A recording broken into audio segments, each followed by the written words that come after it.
வணக்கம் முகேஷ், இது உங்கள் காஸ்மிக் சினிமா, நான் கண்டுபிடிச்சிட்டேன். இப்படின்னு எல்லா சயின்ஸ் ஃபிக்ஷன் படத்துலையும் ஒரு கேரக்டர் ஒன்று இருக்கும்.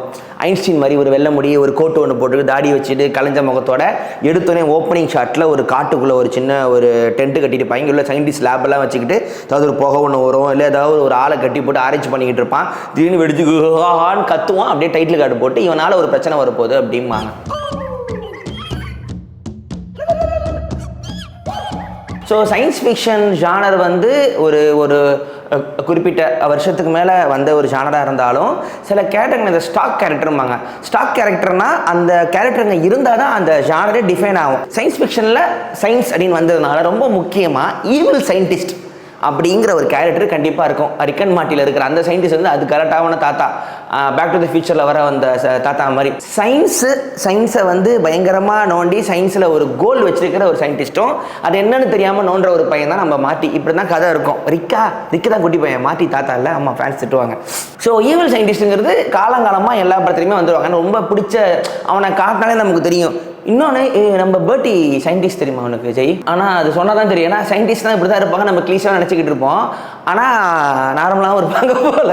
அது என்னென்னா ஐன்ஸ்டீனோட அந்த ஒரு லுக்கு வந்து ஒரு டைமுக்கு மேலே ஒரு ஜீனியஸ்னால் கலைஞ்ச தலையோட எதுவுமே பற்றி யோசிக்காமல் ஒரு மாதிரி ஆப்சம் மைண்டாகவே இருக்கணுமா இருப்பாங்க. ஆனால் நிறைய சயின்டிஸ்ட்டுக்கு வாழ்க்கையை பார்த்தா நல்ல 3 வேளை சாப்பிட்டு திண்டு தூங்கிட்டு காலையில் 10 to சாயந்தரம் 5 வரைக்கும் மேக்ஸ் எழுதிக்கிட்டு ஃபிசிக்ஸ் எழுதிட்டு அவார்டு வாங்க கும்பல் தான் பாதி பேர். ஸோ அந்த வியர்ட்னஸ் வந்து சயின்ஸ் ஃபிக்ஷன்லாம் சூப்பராக உட்காந்துரும். ஸோ சயின்ஸ் ஃபிக்ஷன் ஜானரில் நீங்கள் பார்த்த ஃபேமஸான ஈவில் சயின்டிஸ்ட்டுங்க அதை எப்படி செலிப்ரேட் பண்ணாங்க, எனக்கு ரொம்ப பிடிச்சதெல்லாம் யார் என்னெல்லாம் பார்க்கலாம் அப்படிங்கிறத இந்த காஸ்மிக் சினிமாவில் பார்க்கலாம். ஸோ நீங்கள் சின்ன வயசில் பார்த்த ஒரு சயின்ஸ் ஃபிக்ஷன் படத்தில் பார்த்தா முதல் ஈவில் சயின்டிஸ்ட் யாராக இருக்கும்னு நீங்கள் எல்லோரும் யோசிச்சு பாருங்கள். உங்கள் ஆழ் மனசுக்குள்ளே போங்க, கண்ணை மூடி அந்த 2 செயினை வச்சு ஆடிக்கிட்டே உள்ளே போய் தேடுங்க. உங்களுக்கு எல்லாருக்கும் தெரிஞ்ச ஒரே பதில் ஜுராசிக் பார்க் தாத்தா. கிழவன் சும்மானே இருக்க மாட்டான். அந்த தாத்தா நல்ல தாத்தா, ஆனால் நல்ல தாத்தா வரந்தாலும் டைனோசரை பார்க்குக்குள்ளே விட்றேங்கிறவன் ஒரு ஈவில் சயின்டிஸ்டை தான் பார்ப்பேன். ஒரு கையில் ஒரு சின்ன ஒரு குச்சி வச்சுருப்பார். அதில் வந்து உள்ளே வந்து ஒரு சின்ன இது இருக்கும், கொசு. இது வந்து அந்த காலத்து கொசு. அந்த கொசுவின் ரத்தத்திலிருந்து டைனோசர் டிஎன்ஏ கண்டுபிடிக்கப்பட்டு இந்த மாதிரி டைனோசர்ஸ்க்கு வருகின்றனு சொல்லி பார்க்க கண்டுபிடிப்பானுங்க. தாத்தா சாவனேன்னு இருக்கணும்ல, பேத்தியை டூர் கூட்டி ஆந்துடும். இங்கே தான் ஈவில் சயின்டிஸ்டுங்களோட கான்ஃபிடென்ஸ் தான் எல்லா கதையிலுமே பிரச்சனையாக இருக்கும். தே பிலீவ் அது வந்து வேலை செய்யும், நம்புவாங்க. ஆனால் இது எப்படி சாத்தியம், எப்படி தான் அந்த ஃபென்ஸு உடையும் அப்படின்னு கத்தும் போது தான் உங்களுக்கு பிரச்சனை ஆரம்பிக்கும். ஏன்னா நேச்சரும் சயின்ஸும் உங்களை தாண்டி வேலை செய்யும் அப்படிங்கிறத கதையோட மாறலாம் முடியும். ஸோ அந்த தாத்தா வந்து டிஎன்ஏவை பண்ணி பார்க்கை கிரியேட் பண்ணுறதில்ல. அவர் வந்து ரிச்சர்ட் அட்டன்பரோன்னு சொல்லிட்டு மிகப்பெரிய ஒரு டேரக்டரு. அவர் வந்து நம்ம காந்தி படத்தை டைரக்ட் பண்ணவர் தான். அவர் இதில் ஆக்டராக வந்திருப்பார்.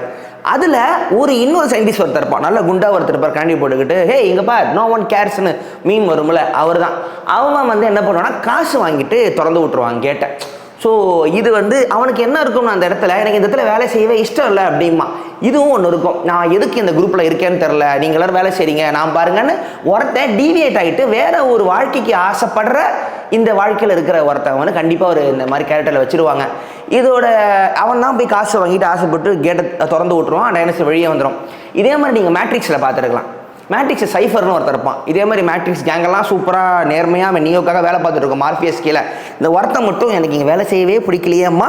அப்போ கரெக்டாக ஸ்மித் வில்லன் வந்து உள்ளே வந்து பிரெயின் வாஷ் பண்ணி நான் சொல்கிறபடி பண்ணி நியோவை லாக் பண்ண சொல்லி மார்பியஸை வந்து கடத்திடுவாங்க. இந்த ஸ்பேஸ்ஷிப் படம்லாம் பார்த்தீங்கன்னா இப்படி ஒரு கேரக்டர் ஒன்று கண்டிப்பாக இருக்கும். ஃபர்ஸ்ட் ஷாட் வந்து கடுகடுன்னு இருக்கும், அதுக்கு இங்கே வந்ததே பிடிக்கலன்னு இருக்கும், பொறாமப்படும், ஏலியன்லேயும் அந்த மாதிரி இருக்கும். ஸோ அவங்களுக்கு வந்து அவங்களோட ப்ராப்ளத்துக்காக ஏதாவது தப்பு ஒன்று பண்ணி விட்டுருவாங்க, டக்குன்னு எல்லாருக்கும் பிரச்சனை வர ஆரம்பிச்சிடும். ஸோ இது ஒன்று. அடுத்து உங்களுக்கு ரொம்ப தெரிஞ்ச ஒரு சயின்டிஸ்ட், ஈவில் சயின்டிஸ்ட் தான் அப்படி கூட வச்சுக்கலாம். ஆனால் கதையில் அப்போதைக்கு சயின்டிஸ்டாக வர மாட்டார், அவரோட குட்டி பையனாக வருவார். இந்த கிரேட் டெர்மினேட்டர் அதுதான். அதில் வந்து ஜான் கானர், அவரோட சின்ன வயசு ஜான் கானர் இருப்பார். ஸோ அவர் தான் வந்து ஃப்யூச்சரில் ஏஐ கம்ப்யூட்டருங்களை ரோபோட்டுங்களை கொல்லக்கூடிய ஒரு சயின்டிஸ்ட்டு. ஸோ அவர் இருந்து கம்ப்யூட்டருங்களை வென்றுவாருங்கிறதுக்காக அவர் சின்ன வயசாக இருக்கும் போது ஒரு டைம் மிஷினில் போட்டுருன்னு சொல்லி ரோபோட்டுங்க டைம் மிஷினில் அர்னால்ட் ஸ்குவார்ஸெனர் அனுப்பும். அது ஃபர்ஸ்ட் பார்ட்டில். செகண்ட் பார்ட்டில் எப்படி வந்து அவர்கிட்ட இருந்து வில்லங்கிட்ட இருந்து அர்னால்டே வந்து காப்பாற்றுறாரு மாதிரி கதை மாறும். ஸோ இது வந்து ஒரு மாதிரி டைம் மிஷினில் இது வந்து ஒரு நல்ல சயின்டிஸ்ட் தான். ஆனாலும் அவர் வந்து ஆமாம் ஈவில் சயின்டிஸ்ட்டில் வரமாட்டேன். அவன் சில ஈவில் சயின்டிஸ்ட் இருப்பாங்க, அவங்ககிட்ட தான் ரொம்ப முத்தி போயிடும். அவங்களுக்கு வந்து இது யாருக்கிட்டையாவது காட்டி பண்ணி வச்சு பார்ப்பாங்க, என்ன பண்ணுறதுன்னு தெரியாது. உடனே அவங்க ஆராய்ச்சி பண்ணிப்பாங்க. அந்த ஈவில் சயின்டிஸ்ட்லாம் வேறு லெவலில் ஃபன்னாக இருப்பான். எனக்கு ரொம்ப பிடிச்சது ஹாலோமேன் படத்தில் வந்து அவன் வந்து ட்ரை பண்ணி பார்ப்பான், மறையிறதுக்கு ட்ரை பண்ணி போகும்போது யாருக்கிட்ட காட்டுறதுன்னு தெரியாமல் அனிமல்ஸுக்காக ட்ரை பண்ணி பார்ப்பான். கடைசியில் அவனே எடுத்து போட்டுப்பான். இந்த ஹாலோமேன் வந்து நம்ம தமிழில் பாக்கியராஜ் வந்து ஒரு படத்தில் வந்து படிப்பார். ஒரு வாட்ச் ஒன்று கட்டிப்பார், வாட்ச் கட்டினா மாயமாக மறைஞ்சிருவார். அதே மாதிரி ஜெக்கில் அண்ட் ஹைடு அப்படிங்கிற அந்த ஒரு இது ஒரு டாக்டர் தான் நினைக்கிறேன், சைக்கியாட்ரிஸ்ட் டாக்டர் நினைக்கிறேன். அவர் வந்து ஒரு மருந்து ஒன்று ட்ரை பண்ணி உள்ளுக்குள்ளேருந்து 2ஆக ஸ்பிளிட் ஆகிடுவார். நைட் ஆனால் சீரியல் கில்லராக மாறி ஹைடாக வாட்டிட்டு ஒரு மாதிரி கோரமாகிட்டு மக்களை கொண்டுக்கிட்டும் காலையில் எல்லாருக்கும் தெரியாத ஒரு சராசரி டாக்டராகவும் இருக்கும்.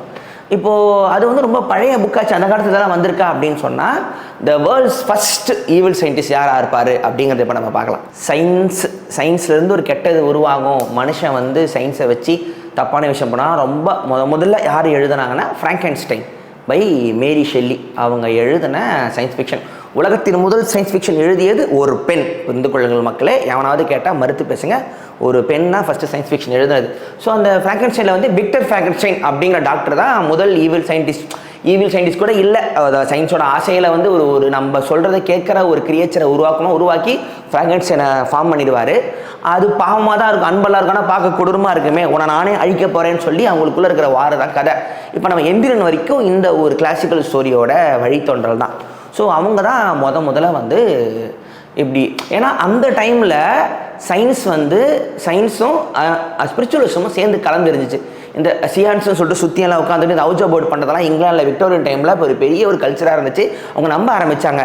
அப்போ தான் டெஸ்லா அந்த பக்கம், இப்போ இருக்க டெஸ்லாவில் நிக்கோலஸ் டெஸ்லா வந்து அவர் ஒன்று பண்ணிட்டு இருக்காரு, கரண்ட் கண்டுபிடிக்கிற வேலை ஒன்று போகுது, வாருக்கு மிஷினுக்குன்னு சொல்லிட்டுன்னு சயின்ஸோட அட்வான்ஸ்மெண்ட் வந்து அதிகமாக வந்துகிட்டு இருக்கு. அதாவது ராக்கெட்டுக்கெல்லாம் முன்னாடி. அப்போ தான் சயின்ஸ் எது, ஸ்பிரிச்சுவல் எது, ஃப்ராடு எதுன்னு யாராலையும் எடுத்து விலைக்கு சொல்ல முடியல. அப்போ பயப்படுறாங்க சயின்ஸ் வந்து மக்களை அழிச்சிடுமோ அப்படிங்கிறது கிரியேட்டர்களுக்கு ஒரு பேனிக் இருந்துக்கிட்டே இருந்துச்சு. அதிலிருந்து அந்த டைம்லேருந்து வந்த ஒரு கிரியேஷன் தான் ஃப்ராங்கென்ஸ்டைன். சரி, அப்போ என்ன அவங்க கெட்டவங்களாக தான் இருப்பாங்களா, திருந்தவே மாட்டாங்களா அப்படின்னா அவங்க எல்லாருக்கும் தெரிஞ்ச ஃபேமஸான ஒருத்தர் இருக்காரு. ஸ்பைடர்மேன் 2ல் வர டாக்டர் ஆக்டேவியஸ் இருப்பார். இவ்வளோ பெரிய கை வச்சுக்கிட்டு அவரே பாருங்க ரொம்ப சாந்தமாக பாவமாக தான் இருப்பார். ரொம்ப நல்ல மனுஷன். பீட்டர் பார்க்கர் ரொம்ப பிடிக்கும். கிரியேஷன் பண்ணுவார். அந்த கிரியேஷன் யாரும் ட்ரை பண்ண முடியாமல் தனக்கே ட்ரை பண்ணி அது அவரை ஆட்கொண்டு விடும்.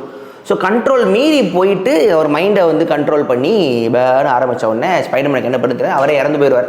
நான் பார்த்துட்டு வீடியோ கேமில் அப்புறம் திரும்பி கிளம்பி வந்து அவர் கேமியெல்லாம் கொடுப்பாரு. அப்புறம் கேமியெல்லாம் வந்தார் நினைக்கிறேன் அடுத்த படம்லாம். நீவனும் மார்வல் பார்த்தது விஜய், நானும் பார்த்தது இல்லை, அதனால் எங்களுக்கு அது தெரியல. ஸோ அது கொஞ்சம் ஒரு ஜாலியான கேரக்டர். அப்புறம் முக்கால்வாசி நிறைய இந்த ஒரு ஜானர் படத்தில் இந்த ஒரு கும்பலை ஈவில் சயின்டிஸ்டாக காட்டிடுவாங்க. யாருன்னா ஆர்மி படம் பார்த்துட்டிங்கன்னா ஒருத்தனாவது டாக்டர் கோட்டு போட்டு ஹெல்மெட் போட்டுக்கிட்டு லேபில் மனிதர்களை வைத்து கொடூரமான எக்ஸ்பெரிமெண்ட்டை பண்ணிகிட்டு இருக்கிற ஒரு சயின்டிஸ்ட்டை காட்டிடுவாங்க. நம்ம ஹெல்பாய் படத்தெல்லாம் பார்த்தீங்கன்னா கும்பல்லாம் ஒன்றா உட்காந்துக்கிட்டு தந்திரம்லாம் வரைஞ்சி எல்லாரும் சேர்ந்து டெய்லியில் கொண்டு வர முடியுமான்னு வரும்போது மாற்றி நம்ம ஹெல்பாய் வந்துடுவாப்பில். இது வந்து ஏன்னா நான் வந்து அக்கள்கிட்ட நம்பின ஒரு கும்பல், ஸ்பிரிச்சுவல் சென்ஸை நம்பின ஒரு கும்பல், ஹிட்லர் தான் அடுத்த கடவுள் நம்பின ஒரு மென்டலுங்களாம் ஒன்றா சேர்ந்து அறிவாளிங்க இருக்கிற ஒரு சைக்கோபயலுங்க சேர்ந்த ஒரு கும்பல். ஸோ அங்கே வந்து நீங்கள் இது வரைக்கும் எதிர்பார்க்காத ஒரு மிகப்பெரிய அட்டூழியத்தை அட்ராசிட்டியாக அவங்களோட கான்சன்ட்ரேஷன் கேம்பில் கீழோட மேற்பார்வையில் பண்ணிக்கிட்டு இருந்த மக்களை வச்சு அதில் ஒரு புறம்போக்கு பற்றி நம்ம பார்க்கலாம். ஸோ அந்த புறம்போக்கு பேர் ஜோசப் மெங்கல் அப்படின்னு ஒருத்தன். இவன் வந்து கேம்பில் வந்து ஆளுங்களை செலக்ட் பண்ணி என்ன சொல்கிறது, அதாவது அதை சொல்லும் போதே வந்து ஆத்திரம் அப்படியே வரும். அதாவது 4 கையை சேர்த்து ஆகும், 2 கையை சேர்த்து ஒரு 4 பேரை ஒன்றா ஒட்ட வச்சா என்ன ஆகும்னு மக்கள் இருக்காங்களே அப்படிங்கிற ஒரு அவ்வளோதான். அதாவது மனிதர்களை வந்து வெறும் ஒரு பொருளை பார்த்த ஒரு டைம் அது. அதோட பீக் இப்பயும் போயிட்டு தான் இருக்குது. அதோட peak level this is cruelty அந்த மாதிரி இருந்தாங்க. ஸோ அவர் அந்த ஜோசப் மெங்கலோட இதெல்லாம் இப்போது அப்புறம் தான் வெளியே வந்துச்சு. இப்படிலாம் இருந்தாங்க, டாக்குமெண்ட்ஸ்லாம் பார்த்துட்டு பதறிக்கிட்டு இருந்தானுங்க. ஸோ அது மூலமாக அங்கேருந்து ஏன்னா மட்டுமே இல்லை, அப்போது ஜப்பானாக இருக்கட்டும், பல்கேரியா, ஏதோ வேர்ல்டு வார் 2ல் இருந்த அத்தனை பேருமே இந்த கேம்புகளில் ஹியூமன் எக்ஸ்பெரிமெண்ட்டை பண்ணிகிட்டு இருந்தாங்க. ஜெயிச்சவங்க கதை வெளியே வரல, தோற்றவங்க கதை மட்டும் வெளியே வந்துச்சு. இதுதான் உண்மை. ஸோ இதில் ஹியூமன் சென்டிபீட் ஒரு படம் பார்த்துருப்பீங்க. ஒரு 4 பேர், ஒருத்தர் இருப்பான், அவனுக்கு பண்ணி இன்னொரு தலை இருக்கும், இன்னொரு தலை இருக்கணும், கேட்டர்பில்லர் மாதிரி இருப்பாங்க. 5 பேர் ஒரு மிகப்பெரிய கோர் படம், ஜெயிக்கலாம் முடிக்கிறான். அது உண்மையிலேயே ஒரு ஆள் எக்ஸ்பெரிமெண்ட் பண்ணி இறந்து போன ஒரு ஆளுங்களோட ரிசர்ச் டாக்குமெண்ட் மாட்டதுக்கப்புறம் அது அப்புறம் ஹாரர் படமாக எடுத்தாங்க.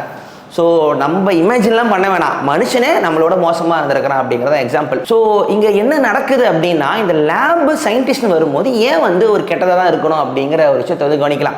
ஏன்னா லேப்னா என்னன்னா ஆர்டிஃபிஷியல் கண்டிஷன். அதாவது இப்போ வந்து என்ன பண்ண ஆரம்பத்தில் வந்து சயின்டிஸ்ட்டுங்கெல்லாம் கிடையாது. சயின்ஸுக்கு முன்னாடி நேச்சர் அப்சர்வ் பண்ணாங்க. இப்போ கிளைமேட்டை பார்ப்பான், சீசன் பார்ப்பான், இத்தனை தேதி சூரியன் வரும், இப்போ மழை பெய்யும், இங்கே நெல் போடு, இங்கே அறுவடை பண்ணுன்னு இருந்துருவாங்க. ஒரு சயின்டிஸ்ட் என்ன பண்ணுறான், நேச்சரை வந்து டிவைட் பண்ணுறான், டாக்ஸானமி பண்ணுறான், கிளாசிஃபிகேஷன் பண்ணுறான், எலமெண்ட்ஸாக கண்டுபிடிக்கிறான், கெமிஸ்ட்ரி வருது, ஃபிசிக்ஸ் வருது, லேபுக்குள்ளே ஓடிடுறான். லேபுக்குள்ளே டோரை சாத்திட்டு ஆர்டிஃபிஷியலாக ஒரு கண்டிஷனை கிரியேட் பண்ணி அது மூலமாக ரீடிங் எடுக்க ஆரம்பிக்கிறான். ஸோ அவன் ஒரு வேர்ல்டை கிரியேட் பண்ணுறதுனால அவன் ஒரு காடு லெவலுக்கு தன்னை இமேஜின் பண்ணிக்கிற ஈகோ வந்து ஒரு சயின்டிஸ்ட்டுக்கு வந்துடுது. நல்லது நடக்குது கெட்டது நடக்குதுன்னு பார்த்தீங்கன்னா, நல்லது எவ்வளோ தூரம் இருக்குதோ கெட்டது அதே அளவுக்கு வரும்போது தான் பிரச்சனை.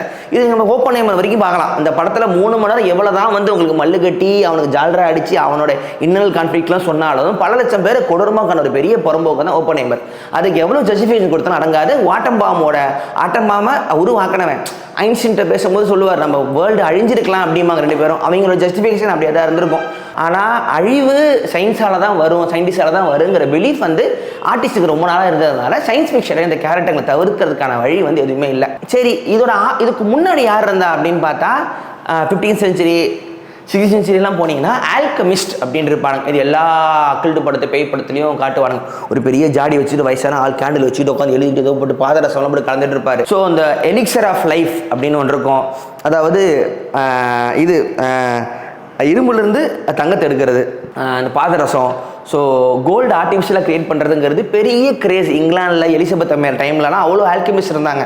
அவங்க வந்து என்னென்னலாம் எலமெண்ட் இருக்கோ அதை அடுத்து ஊதி கலந்துக்கிட்டு அந்த குண்டால போட்டு கலக்கிறதே வேலை. அங்கே இருந்தால் லேபோட ஆரம்பிக்குது. இந்த ஆல்கெமிஸ்ட் வந்து இந்த ஆல்கெமிஸ்ட் தான் கெமிஸ்ட்ரி அப்படின்னு வருது. அது அல்கிமா ஒரு அரேபியன் வேர்டு. அது அவங்க அரேப் கல்ச்சரில் ப்ரீ இஸ்லாமிக் அரேபிக் வேர்ல்டில் வந்து கெமிஸ்ட்ரி ஃபிசிக்ஸில் மிகப்பெரிய ஒரு அதிகமாக ஆப்டிக்ஸ்லாம் அங்கேருந்து வந்து அதுக்கப்புறம் டிரான்ஸ்லேட் ஆகி இந்த யூரோப் பக்கம் வரும்பொழுது சயின்ஸ் வளருது. ஸோ லேபையும் சயின்டிஸ்ட்டையும் அவங்க வந்து ஒரு தனியான ஒரு உலகம், டேஞ்சரான உலகம் அப்படிங்கிறது உங்களால் பிரிக்கவே முடியாது. ஸோ இப்போ இந்த சூப்பர் ஹீரோ படம்லாம் எடுத்து பார்த்தீங்கன்னா, மார்வல் படம், டிசி படம் எல்லாம் எடுத்து பார்த்தா கூட யாராவது ஒரு சயின்டிஸ்ட் ஒருத்தர் கண்டிப்பாக அதான் நோண்டிக்கிட்டே உட்காந்துருப்பான். இல்லை அவர் வேலைக்காவது வச்சுருப்பாங்க. நம்ம அயன்மேனும் அதே தான். அயன்மேன் வந்து வெறும்னே ட்ரெஸ்ஸை மாட்டிக்கிட்டு போகிற ஆள், அவனே வந்து கால்குலேஷன் போடுவான் அப்படிங்கிறத காட்டிப்போம். ஸோ நடுவில் 60s வியட்நாம் வார் வந்துட்டு சைக்கடெலிக்ஸ்லாம் வந்துட்டு அமெரிக்காவில் ஒரு கலவரம் பண்ணிக்கிட்டு இருக்கும் பொழுது அப்போ அமெரிக்கன் கவர்மெண்ட் சிஏஏ வந்து MK அல்ட்ரா அப்படிங்கிற எக்ஸ்பிரிமெண்ட்டை மக்கள் மேலே, சோல்ஜர்ஸ் மேலே சைக்கோ ஆக்டிவ் சப்ஸ்டன்ஸ் கொடுத்து அவங்க எப்படி கண்ட்ரோல் ஆகுறாங்க அப்படின்னு ஒரு மித்து ஒன்று இப்போ வரைக்கும் இல்லைன்னு கவர்மெண்ட் சொல்லுது. ஆனால் பண்ணாங்கன்னு விக்டிம்களோட புக்குங்களாம் ஏகப்பட்டது இருக்குது. ஆல்டர்ட் ஸ்டேட்ஸ் அப்படிங்கிற படம் கண்டிப்பாக பாருங்கள். நான் சைக்கடெலிக்ஸ் மூவிஸ் போகும்போது இதை தனியாக பார்க்கலாம். அந்த படத்தில் வந்து இதை பற்றி காட்டியிருப்பாங்க. ஜேக்கப் ஸ்லைடர்னு ஒரு படம் இருக்கும். படம் ஃபுல்லாக காட்டிட்டு கடைசியில் அலுசினேஷன் அப்படிமா. ஸோ இந்த மாதிரி வந்து கவர்மெண்ட் ஃபண்டட் எக்ஸ்பிரிமெண்ட்ஸு டுவர்ட்ஸ் ஹியூமன்ஸ் இருக்குது. இப்போ நீங்கள் பார்த்துட்டு இருக்கிற டிவி, இப்போ நீங்கள் பார்த்துட்டு இருக்கிற இன்டர்நெட் எல்லாமே இல்லுமினாட்டியோட ஒரு சைக்கடெலிக் எக்ஸ்பிரிமெண்ட் அப்படிங்கிற ஒரு கான்ஸ்பிரசி தெரியுங்கிறது தான் வருது. எனக்கு ரொம்ப பர்சனலாக பிடிச்ச படம் வந்து கிறிஸ்டோபர் நோலனோட த பிரஸ்டீஜ். அது வந்து 2 மெஜிஷியனுக்கு வந்து நடக்கிற ஒரு சண்டை ஒன்று ரொம்ப நல்லா பிடிச்ச படம். ஏன்னா ஒரு ஸ்பிரிச்சுவலிசம் இன்ட்ரெஸ்ட் அது மைண்டுக்குள்ளெல்லாம் போகிறதுக்கு முன்னாடி ட்ராமா கான்ஃப்ளிக்ட்டை சூப்பராக எழுதக்கூடிய ஒரு நோலன் எனக்கு கொஞ்சம் பர்சனலாக பிடிக்கும். பிரஸ்டீஜ் அந்த மாதிரி ஒரு படம் தான். அப்படியே ஸ்பேஸுக்குள்ளே உட்காந்துட்டு கண்டதையும் போட்டு குழப்பாமல் நீட்டான ஒரு படமாக போயிட்டுருக்கும். அதில் வந்து டெஸ்லா வந்து கேமியோ வருவார். அந்த ஒரு ஆல்டர்னேட்டிவ் கரண்ட்டை வந்து இது கை வழியாக கரண்ட்டை. ஸோ நிக்கோலஸ் டெஸ்லா வந்து ஒரு மிகப்பெரிய ஜீனியஸு, ரொம்ப முன்னாடியே தெரியாமல் தப்பாக பிறந்த ஒரு ஆள். அவர் ஈவில் சயின்டிஸ்ட்டுன்னு ஒரு டைமில் உலகமே வந்து வேறு வழி இல்லாமல் வந்து பேசினாங்க. ஏன்னா அவரோட கண்டுபிடிப்பு அப்படி, அவர் சொன்ன விஷயம் அப்படி. அப்போ அவர் சொன்ன எல்லாமே இன்றைக்கி சாத்தியம். அப்போ வந்து அவரை தப்பாகவே பார்த்து வழக்கம் இருந்துச்சு. எடிசனுக்கும் அவருக்குமான போன ஒரு வார், ஜென்ரல் டிசியாக டைரக்ட் கரண்ட்டாக ஆண்ட்ராய்டு கரண்ட்டாங்கிற பிஸ்னஸ்க்கான பிரச்சனை இல்லை. ஸோ டெஸ்லாவோட புக்கெல்லாம் எடுத்து படித்து பார்த்தீங்கன்னா ஒயர்லெஸ் டிரான்ஸ்மிஷன் பண்ணலாங்கிறத அடித்து சொல்கிறான். சில ரேஸ் நம்மளால் கண்ணிலே பார்க்க முடியாது, நின்ன இடத்துலேருந்து இன்னொரு எக்யூப்மெண்ட்டை கண்ட்ரோல் பண்ணலான்னு அந்த டைமில் மித்தா பார்த்து எல்லாமே இப்போ நமக்கு சாத்தியம். ஆனால் டெஸ்லா ரொம்ப வருஷம் முன்னாடி அவர் சொன்ன ஆள். ஃபீமேல்ஸ் விமன் வந்து எப்படி சயின்ஸ்குள்ளே வரணும், ஜென்ரல் ஈக்குவாலிட்டின்னு எல்லாத்தையுமே பேசின ஒரு ஆள். அவர் வந்து one of the best example வந்து அதாவது அவர் டெஸ்லாவை ஃபுல்லாக படிச்சிங்கன்னா ப்ராப்பர் சயின்டிஸ்ட் தான். ஆனால் அவர் அந்த டைமில் டைரக்ட் கரண்ட் பார்த்தீங்கன்னா இப்படி கைக்குள்ளே ஏறி இப்படி வரும். அவர் எல்லா மக்களையும் கூப்பிட்டு வச்சுட்டு அந்த டைமில் வந்து கைக்குள்ளே கரண்ட் போதுன்னு இருக்காரு. அவங்க பேய் நிற்குதுன்னு பயந்துக்கிட்டு ஓடி இருக்கானுங்க. அந்த ஆளையும் குறை தான் சொல்லணும். ஸோ டைரக்ட் கரண்ட் வந்திருந்தா எடிசன் உடலாமல் போயிருப்பார், நமக்கு கரண்ட் எனக்கு கம்மி விலையில் வந்திருக்கும், நான் அந்த மித்துக்குள்ளெல்லாம் போகல. ஆனால் எடிசன் ஜெயிச்சிட்டாரு பிஸ்னஸ் ப்ரொமோஷனில். தலைவர் வந்து மிஸ்டேக் ஃபீல் இருந்ததுனால அதை விட்டுட்டாருன்னு சொல்லலாம். ஸோ ப்ரெஸ்டீஜ் பாருங்கள், அதில் வந்து நல்லாயிருக்கும். டெஸ்லா வந்து ஒரு வேளை பயங்கரமாக வந்திருந்தால் என்ன ஆயிருந்திருக்கும். அப்படி ஒரு இடத்துல வந்து ஹீரோ நடந்து போயிட்டு இருப்பான், ஒவ்வொரு கிரவுண்டில் இருந்து பல்பு எரிஞ்சிக்கிட்டே வரும். அழகான ஃப்ரேம் அது. அந்த படம் கண்டிப்பாக பாருங்கள் நீங்கள் மிஸ் பண்ணாமல். ஸோ இப்போ ரீசெண்டாக எல்லாருக்கும் தெரிஞ்ச நம்ம ஜாலியான நம்ம டாக்டர்னால் நம்ம ரிக்கன் மாட்டியோட தாத்தா அவர் தான். ஸோ அவரோட இன்ஸ்பிரேஷன் எங்கன்னா பேக் டு த ஃபியூச்சரில் ஒரு தாத்தா ஒருத்தர் இருப்பார், பேரனை கூட்டிக்கிட்டு போகிறதுன்னு. அதுவுமே வியர்டான அவுட் ஆஃப் சிங்க்கு போர் அடிச்சுக்கிட்டு இருக்கிற எல்லாமே தெரிஞ்ச ஒரு சயின்டிஸ்ட் தான். ஆனால் சயின்டிஸ்ட் வாழ்க்கையெல்லாம் நான் ஃபுல்லாக படித்த வரைக்கும் அவங்க வந்து கொஞ்சம் சில் கூல் கைஸ் தான். 24 வருஷம் ஞாபக மருதியாக இருந்துகிட்டு இருக்கிற ஆள் இல்லை. எயின்ஸுன்னு ஏதோ தலை செய்கிற பழக்கம் இல்லை போல், அவ்வளோதான். மற்றபடி எல்லாருமே வந்து நார்மலாக தான். இவ்வளோ வியர்டான ஒரு ஜனங்க மாதிரிலாம் எடுத்துக்க முடியாது. ஏன்னா ஜீனியஸ்னஸையும் மேட்னஸையும் சேர்த்து போட்டு குழப்புற பழக்கம் எங்கே இருக்குது. ஸோ இதுதான் எனக்கு தெரிஞ்சு நான் என்ஜாய் பண்ணுறது. இதை விட்டா ஃப்ளப்பர்னு ஒரு படத்தில் ராபின் வில்லியம்ஸ் ஜாலியாக ஒரு டாக்டராக வந்திருப்பார், விஷயத்தை கண்டுபிடிப்பார், புலக்கு நிறைய டான்ஸ் ஆடும். ஐலாண்ட் ஆஃப் டாக்டர் மொரியோன்னு ஒரு படம் இருக்கும். அதுலேயும் ஒரு டாக்டர் வந்து அனிமல்ஸையும் மனுஷங்களையும் சேர்த்து கலந்து மாற்றிக்கணும். கேட்மேன் டைகர் உமன் பண்ணி வச்சுருப்பான்.